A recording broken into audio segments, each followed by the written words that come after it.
When did you start smoking dope? When did you start smoking marijuana? When? Yeah. Dude, get your hair out of your face. Yeah. I'm better. I can see you now. I can pretty much paint the picture of your life for the next 5 years. Okay? You are like the poster child for Mr. Laid Back. Wow, you got me with your logic on that one. All right, everyone. Today we're looking at a courtroom moment featuring Judge Oakley and a young defendant who walks in with far more confidence than caution. He carries himself like the rules don't fully apply to him, almost as if he's playing a role instead of facing real consequences. From the start, it's clear there's a disconnect. The defendant seems unfocused and casual about the situation, while Judge Oakley approaches it with the seriousness it deserves. Court isn't a stage, and it's definitely not a place for overconfidence. When someone treats it lightly, reality tends to hit hard. This hearing feels like it could be a turning point. The judge appears ready to make it clear that actions come with consequences. The real question is whether this young man will take the message seriously or walk away unchanged. What do you think? Will this be a wake-up call, or just another lesson ignored? Let's take a closer look. Come on up, Mr. Vick. Mr. Vick, are you going forward today without benefit of a court-appointed attorney? No. Where's your attorney then? Who's your attorney? I don't have one. Then you're doing it without one, right? Yeah. Do you want to do it without one, or you want to talk to one of ours? I'll do it without one. Okay. Dude, get your hair out of your face.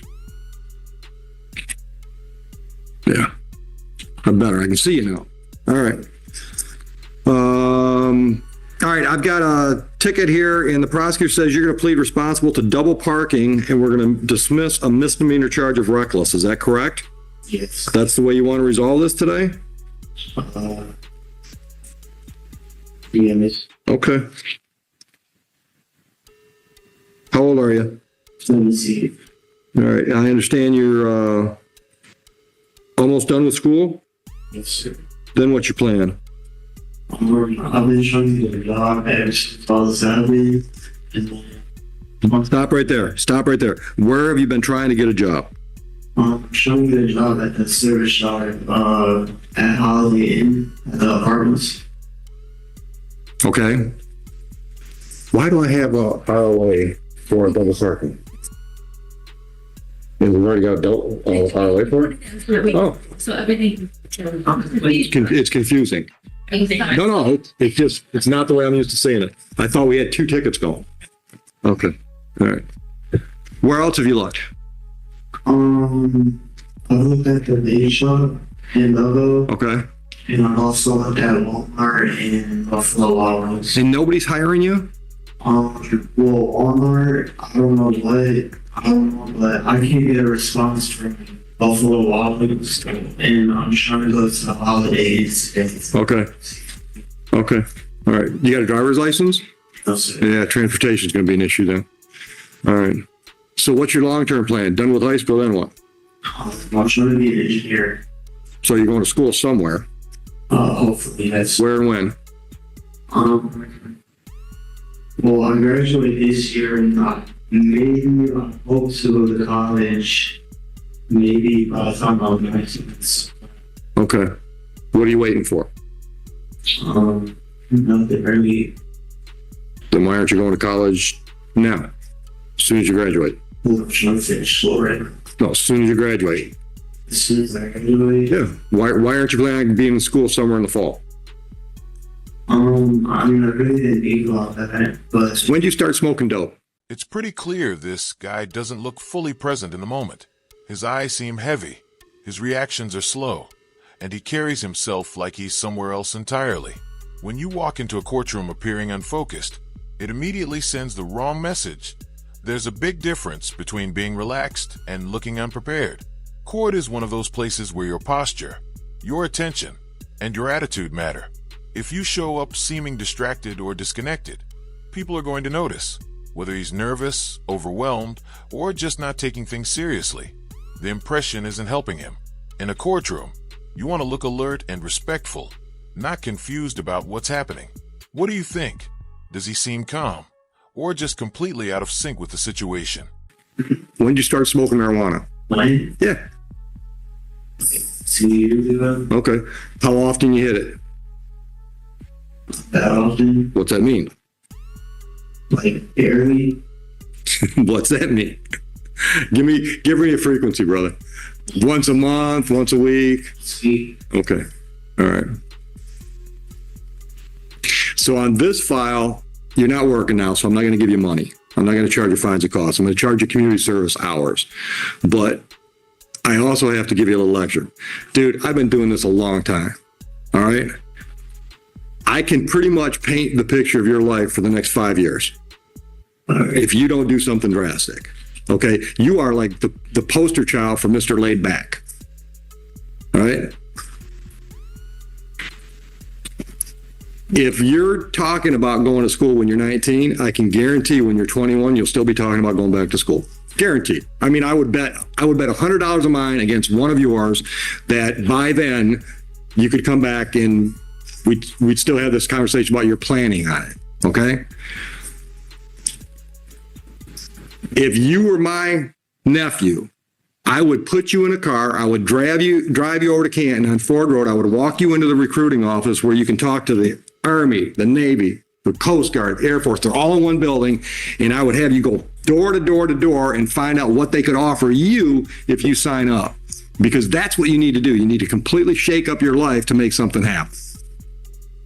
Have you ever considered it? And I know you don't want to cut your hair, but it'll grow back. Have you ever considered it? Why not? Why? Because that's a valid reason. Wow, you got me with your logic on that one.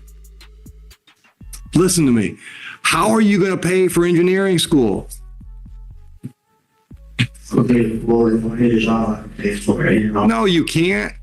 You can't pay for an engineering degree working at Walmart. You can't. If you join the military, they'll send you to college.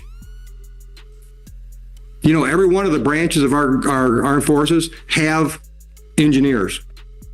There are Army engineers, there are Navy engineers. That's a plan, dude. You don't have a plan. Okay, well, the officer that got me fired, well, I did have a plan, but the officer that got me fired, he should be able to get something. Officer got you fired. Yeah. Okay, where were you working? The USC fellow. Okay, and how did you mean a cop? Yeah. How did the cop get you fired? He was a member at the USC, and when it happened, I guess he thought he had a reason. You mean when this happened? Okay. All right. Okay. So I'll give you that. Okay. How's that change what we're talking? We're not talking about this case now. We're talking about your life. How's the cop getting you fired determine whether or not you can afford to go to engineering school? Because I wouldn't have a job to pay for. The BYC isn't going to pay for 4 years of college, dude. What were you making? $15 an hour? I mean, I was making about $14,000 a year, so I mean, that ain't even going to cover tuition. He mentions earning about $14,000 a year and says he planned to attend college before losing his job. For some people, that explanation may sound incomplete or unrealistic. It raises questions about how solid those plans really were and whether they were fully thought through. At the same time, you can sense that this is a young person who may not have had strong guidance or structure in his life. Sometimes what looks like defiance is actually a lack of direction. Courtrooms often reveal not just legal issues, but personal struggles that have been building for years. Judge Oakley seems to recognize that there's more going on beneath the surface. His tone suggests he's trying to reach the defendant rather than simply lecture him. Whether that message lands is another question. Change requires effort from both sides, and ultimately, it's up to this young man to decide if he wants a different path forward. Okay, well, I'm also an artist, so, the same way I pay for it. Okay. Okay. I'll see you again. 30 hours community service, have it done by February 1st. Goodbye.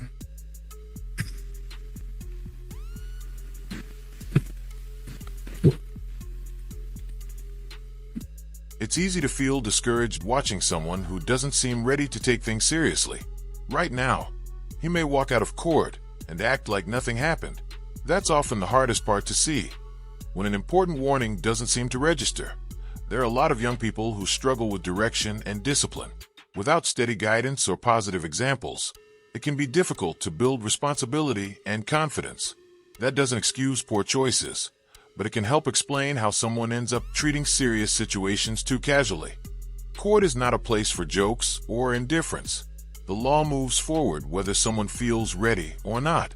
From the tone of Judge Oakley, it sounds like he understands this may not be the last time he sees this young man if things don't change. What's your take? Should people view him with sympathy and hope he turns things around? Or is he heading down a path he refuses to leave? Share your thoughts below. And if you enjoyed this breakdown, don't forget to like and subscribe for more daily content.